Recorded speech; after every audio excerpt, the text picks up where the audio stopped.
पाकिस्तान की ताज़ा तरीन खबरें वाकई दिलचस्प हैं।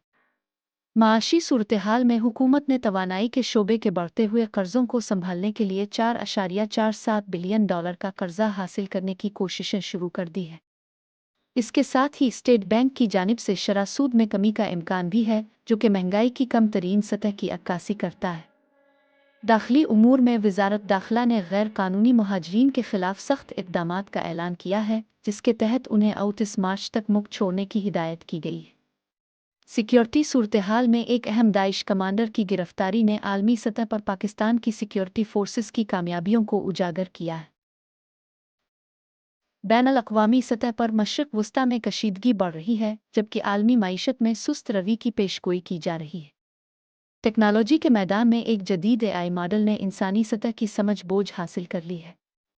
आखिर में डोनाल्ड ट्रंप की ताज़ा तरीन इक़्तिसादी पॉलिसियां भी तवज्जो का मरकज़ बनी हुई हैं, ख़ास तौर पर कनाडा और मेक्सिको के लिए टैरिफ में नरमी। ये सब खबरें न सिर्फ पाकिस्तान बल्कि आलमी सतह पर भी अहमियत रखती हैं।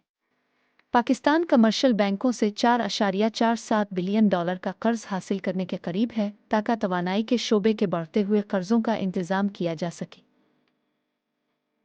ये इक़दाम $7 बिलियन के IMF बेल आउट प्रोग्राम के तहत किया जा रहा है, जिसका मकसद बिजली के शोबे में मालियाती बहरान पर काबू पाना और सारिफीन को रिलीफ फराहम करना है।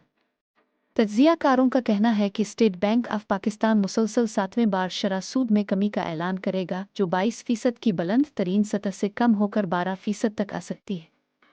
ये फैसला IMF के बेल आउट प्रोग्राम के जायजे के मुताबिक किया जा रहा है और मुल्क में महंगाई की कम तरीन शरह का अक्कास है। पाकिस्तान की वजारत दाखिला ने तमाम गैर कानूनी गैर मुल्कियों और अफगान सिटीजन कार्ड होल्डर्स को 29 मार्च तक मुल्क छोड़ने की हिदायत की है। बसूरत दीगर 1 अप्रैल से उनके खिलाफ मुकबदरी की कार्रवाई शुरू कर दी जाएगी। ये फैसला मुल्क में सिक्योरिटी खदशात और कानूनी तकाज़ों को मद्देनज़र रखते हुए किया गया है। पाकिस्तानी सिक्योरिटी इदारों ने CIA की इंटेलिजेंस मालूमात की बुनियाद पर मोहम्मद शरीफ उल्लाह नामी एक अहम दाइश कमांडर को गिरफ्तार किया है, जो 2021 में काबुल एयरपोर्ट के बाहर ईबे गेट हमले का मास्टरमाइंड था।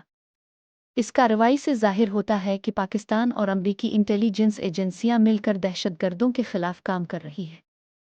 ऑस्ट्रेलियाई क्रिकेटर जेसन गिलेस्पी ने पाकिस्तान क्रिकेट टीम के टेस्ट कोच के ओहदे से इस्तीफा दे दिया है।